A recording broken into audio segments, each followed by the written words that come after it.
Welcome to the Lab to Cart podcast, where we explore the intersection of AI and the future of shopping. Our goal is to educate and inspire listeners about the potential of AI in the e-commerce, retail, and D2C sectors. I'm your host, Jimmy Slagle, and let's not wait and get into the podcast. What is going on, Zach? Thank you so much for being on the show. If you wouldn't mind, just give everyone a quick overview of who you are and what you do. Yeah, man. No, I appreciate you asking me to come on here. I know it's been like a lot of back and forth trying to get it, getting it to fit into both our schedules. So I appreciate the patience with that. But yeah, I'm Zach. I'm the founder of Foreplay. We're an ad creative workflow platform, the new home for creative strategists to do, their ad briefing, competitor analysis, building campaign mood boards, and things like that. Been bootstrapping for around two years now. Loved by over 2,000 brands and agencies now. And yeah, having a lot of fun doing it, building out a bunch of products, both on like the non-AI, just like platform, SaaS front, and then dabbling with AI as we see it can fit into the workflow and things like that. I love it. I mean, I think that this is going to be a really interesting conversation just because the creative strategist role is one that I think is at the forefront of figuring out, is AI going to be this tool that amplifies that role, or is it going to be something that replaces that role? And so I'm curious to get your thoughts before we dive into that conversation. But just what are your thoughts on AI as it stands within the ad creative workflow? Do you think that AI is overrated? Do you think it's underrated, properly rated? Just where are you at with this emerging technology? I think it's overrated in terms of just like general people talking about it, underrated in implementation, as with like most things in life. You could relate it to even like diets. Like there's a ton of really great diets out there, but how many people are actually implementing it in the workflow, and like that's where the actual value comes. And so I think there's like a lot of hype. I think it's overrated there and like still underrated in the actual implementation of what I've seen from people implementing it in their process. That being said, I have like a couple of friends where it's just like, wow, like you're thinking about this in such an incredible way. But I think generally on like a macro front, like a lot of people are saying they're using it, or they're looking for a silver bullet, but they're not actually doing like a lot of the groundwork that is required to like extracting value from it. And so, yeah, I think from strategically it's overhyped. From actual hammer and nail getting shit done, like I think people still have like a long way to go, and even creating the time to, juice the entire orange. Yeah, no, totally. I agree with you there. Do you use AI in your current workflows at all, or how familiar are you with the tools out there, and maybe if you have examples of how you use AI, if you have some of your favorites. Yeah, so the way I look at it is it's my kind of like right hand companion, in which whenever I'm doing anything, I should interact with it. When ChatGPT kind of had its resurgence, or not resurgence, just surges in general, I did this thing where I just made it my default browser tab. So anytime I created a new tab, it would be ChatGPT. And so that was like a really nice forcing function to understand and start playing with new ideas of like how I could actually end up using it. In terms of the way that we're using it actually in the business, I mean, like all of our developers are using it, and like almost, like not almost, definitely every day, from, working on bugs to figuring out how to like format certain like stuff. And it's just like saving them a ton of like labor on that front. For me, I use it as a brainstorming tool. I use it for generative text, as well as just, again, like a really efficient way of dumping my brain out. I think often I know exactly the structure in which I need something to be done, but it's like that first 10% is just horrible in terms of like writer's block. And so I'll kind of like go back and forth with ChatGPT to kind of, break through some of the writer's block. I would say that's the most common way that I'm using it right now. As well as just like looking at large data sets instead of Google Sheets and things like that, and extracting things, or like filtering tables quicker, things like that. Yeah, yeah, no, that's super interesting. Do you primarily just use ChatGPT? Do you test out any of the other AI tools that are on the market? Have there been any others where you truly kind of have had a moment like you had with ChatGPT, or most of us have had with ChatGPT, where it's like, okay, wow, this is really powerful? Or Is it something, because this is probably the case for me, of where I've tested a ton of AI tools out, but really the only one that has stuck where I use it on a daily basis is ChatGPT. Um, I mean, when it was like kind of like peak hype, probably like 2 or 3 months ago, I was definitely like a little ChatGPT AI whore, and I was just like trying out everything. It's like not an efficient way to go about anything. So I stopped my research phase like probably a few months ago. I mean, I think ChatGPT is like great. Anytime that we're looking for a solution now, it looks like there's also like an AI enabled solution. So we're using it in a bunch of stuff. Like Intercom has like their AI thing now. We're using that. And so it's, in terms of things that have like really stuck with me, it's just ChatGPT. Yeah. Um, there's no like specific like wrapper. To be fair as well, in my like role, I don't have like very specific things that I'm like consistently doing in which I could be like leveraging some of these tools, right? So for me, like kind of being like very generalist in like day-to-day work, like ChatGPT is kind of like the perfect tool for it. One Yeah. I used this weekend was just like a voice cloning one. I think it's called like 11 Labs or something. I was doing some like tests on just like iterating hooks of ads and things like that, using voice clones. So that was pretty cool. But there's like a million of like that version of voice cloning and stuff like that. So I think it more than anything, like anything, it just comes down to like jobs to be done. Like I don't think it really matters with the tool. It's like what do you actually need to get done? And I think we're in an exciting place now where it's like you're gonna have a ton of support when you have like a new job to be done, whether it's through a platform or just leveraging ChatGPT. Yeah. Yeah, no, no, for sure. Okay, so obviously this podcast is talking about all things AI, e-commerce, direct to consumer brands, and just the intersection of those two categories, if you will. And you've been working within the ad creative workflow for the last couple years. How have you seen it evolve recently with AI, or do you think it's primarily the same, or just, walk me through like how technology has made that process change from, 2 years ago till now? I mean, I think if I were to think the most impactful ones I've seen is like text-based editing for video is like an incredible um, kind of like superpower. I remember I used to work like actually like in advertising as like a video editor, and I remember I had this like freelance gig where I was editing commercials for a bank, and there was like 50 different commercials, all with like different kind of like targeting, all that kind of stuff. And I remember I used to get what they would do is they would take all the raw footage, they would send it off to a transcribing farm, which like there was these businesses that literally just transcribed things, and then they would get the transcriptions back. The creative director at this agency or the producer would print out the transcription and then highlight on like the transcription like the takes that he liked and then I would literally just like look at the script and the transcription and like edit these videos like that. And like that was like probably like 5 or 6 years ago now. I was like really, really young. It was like probably like my first kind of like gig that I had gotten. And so now seeing like text-based editing, it's like, wow, okay, that replaced like a ton of jobs. Um, and it's just like a lot more enjoyable. Like I remember that was like the worst thing that I would have to do.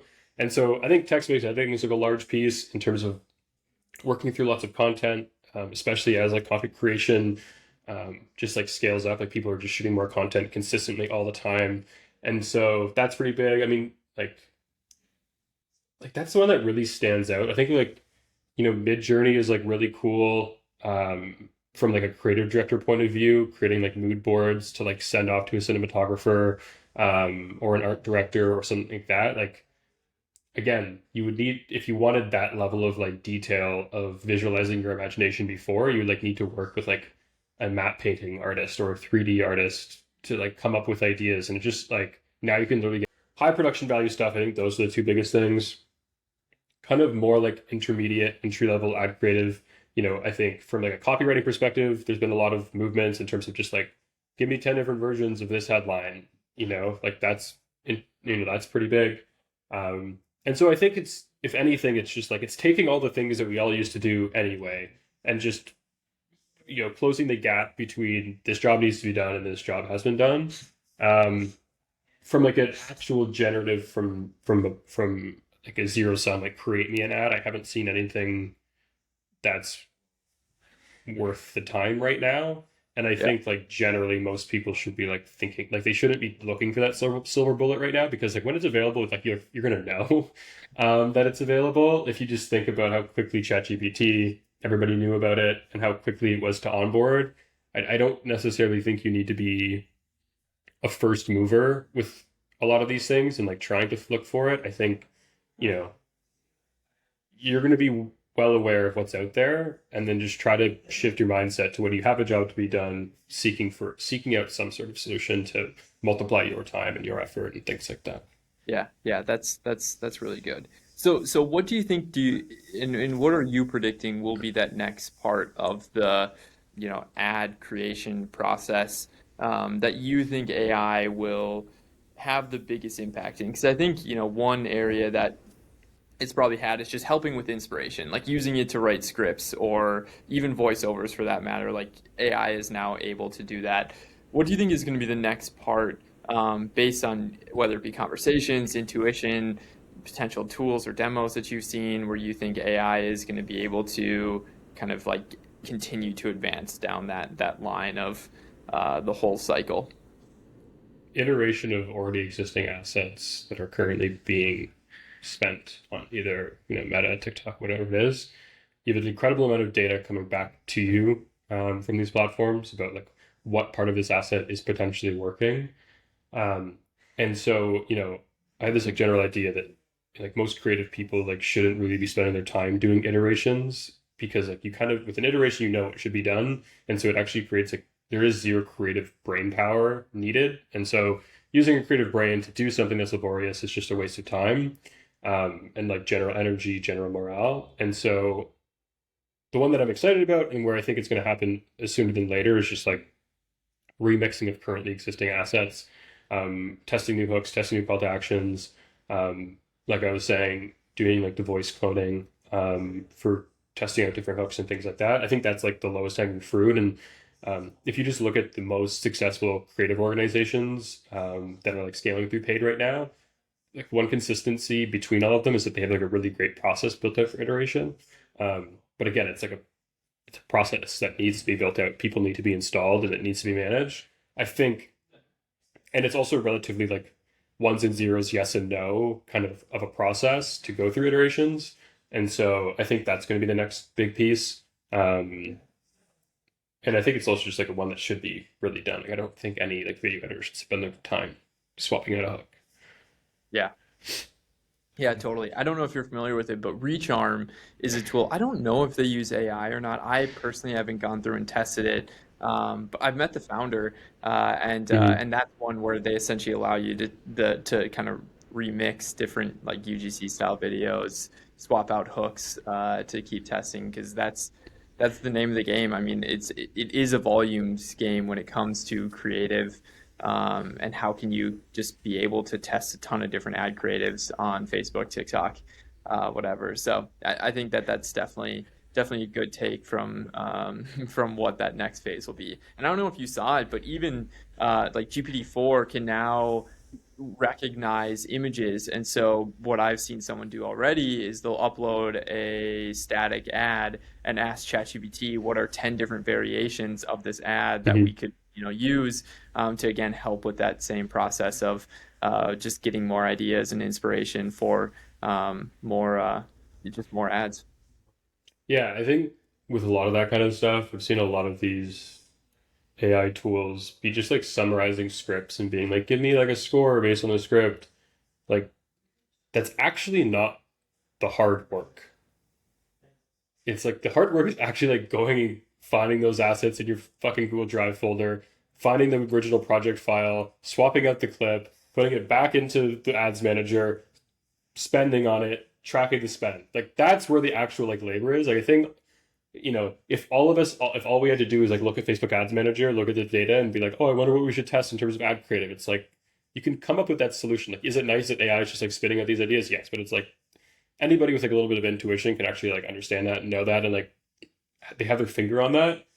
Um, where I'm really excited, and I don't, no platforms there yet, and it's like, okay, how do we action some of these insights? Because like that's where like a lot of the hours actually exist, and a lot of the pain and like where stuff just like slips. I think like as teams grow, that amount of slippage just increases. Um, Yeah. and so, that's another thing too. It's just like, well, how I've been thinking about this a lot lately, and it's just like it's as teams scale, it's actually crazy like how much inefficiency gets created. It'd be really, really cool if like large teams could have a similar ideology and like pace and cadence as like small startups. I think that would be like a generally impactful thing. Yeah, totally. And to that point too, it's like something I always tell brands is just you might as well test all the different AI tools that exist, whether they're good or not. If you can find one that is genuinely helpful, it can make your life a lot easier. Whether it be something like 11 Labs, where you can then create voiceovers to just help simplify that process, or Recharm, or any of these other ones that exist, to where it's a small part, but if you get enough of those, it's going to add up and make your team much more efficient. And that's what I love. What like so, Connor from the Ridge is a close friend and advisor to us, and that's a great thing that I've noticed about their company is they're doing very well, but they're continually testing new tools all the time to try to figure out how can we get 5-10% more efficient, because as you scale, that percentage grows incredibly Yeah, large, and so it's you have to stay lean. and it compounds as well.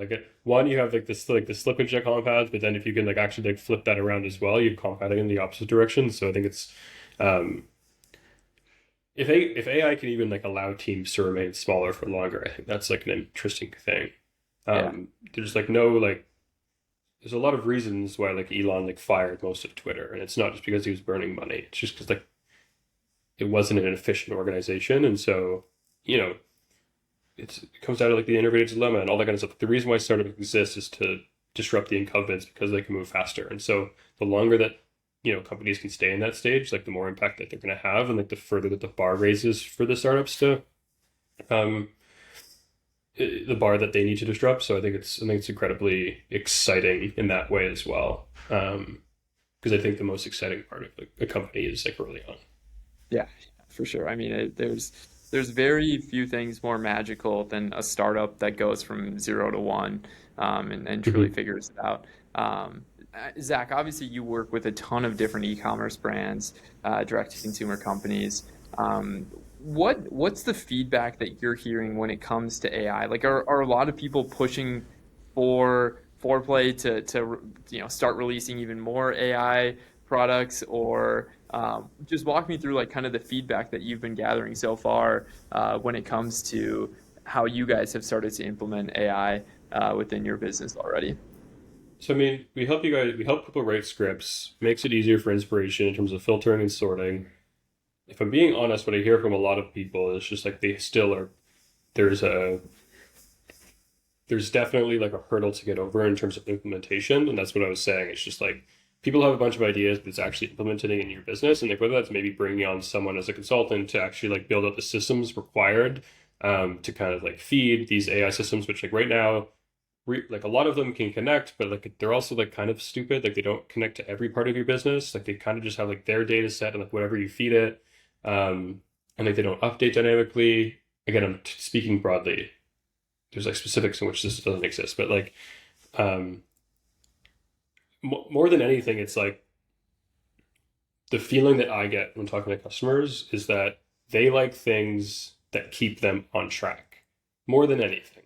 Because I think that's like really, it's like the systems are the hardest thing to build. And so when you can build tools that just like auto enabling people to move forward with whatever the job that they're doing, and eliminating roadblocks, like those are the most impactful. And so in the example where it's like, now you don't need to reach out to someone for someone to get this transcribed, like that's incredibly impactful because they can go from step one to step three without needing step two. And so I think those are like the most kind of impactful. And that's what we try to do kind of with our brief writer. It's like, okay, you have a piece of inspiration, you like the script, you like the general like messaging framework. All you want is this script to be written for your brand. It's like, okay, take the video, click write script, and it should be done. Now you don't need to transcribe, you don't need to rewrite. And so I've been really just like trying to, instead of trying to go end to end, kind of like looking at these gaps of inefficiencies where people might need to reach out to someone else or use another tool and just be like, okay, how do we inject some more efficiency at like just like one stage in the process, and hold someone's hand throughout the process that they already know, rather than trying to like reinvent the wheel about the way that people make ad creative. Yeah, totally. I mean, I think it's smart. It goes to that point of even if you are able to increase the output because of AI, the quality is really the thing that matters at the end of the day. And so it's how can you help people just become more efficient at what they do, but yet maintain that quality, which AI, I think, like even if it's script generation, like AI rarely will it give you a script where you don't have to modify it or change it at all. Mm-hmm. Um, it still requires that human aspect. But again, it just gives you're able to get five ideas in a matter of a minute instead of what could take a single person 30 minutes to make. So yeah, I think that's a really good take.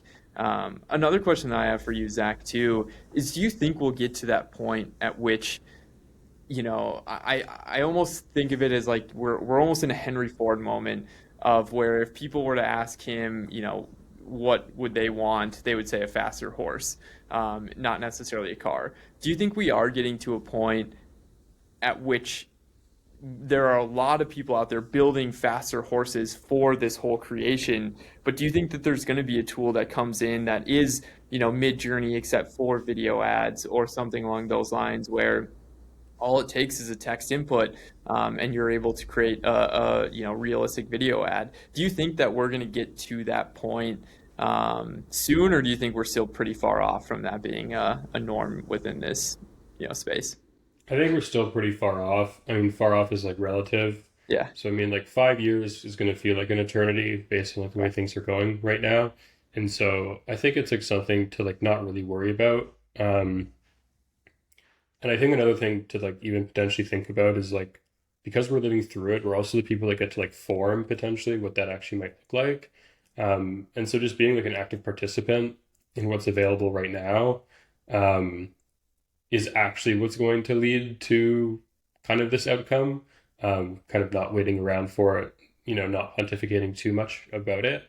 And I think most people are, it's completely out of our hands in terms of like what actually happens.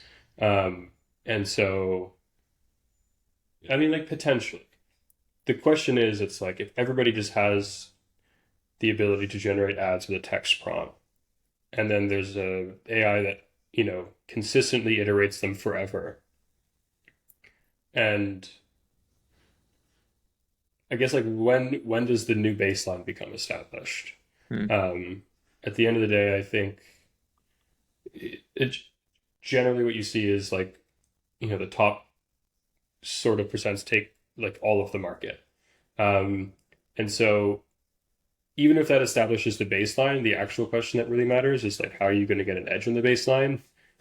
Because like the baseline will just be like inevitable. So Yeah. whether there's a mid journey for ads or video, and it can just be a text prompt, it's like, okay, like that'll be your new job, writing text prompts into mid journey video and making ads.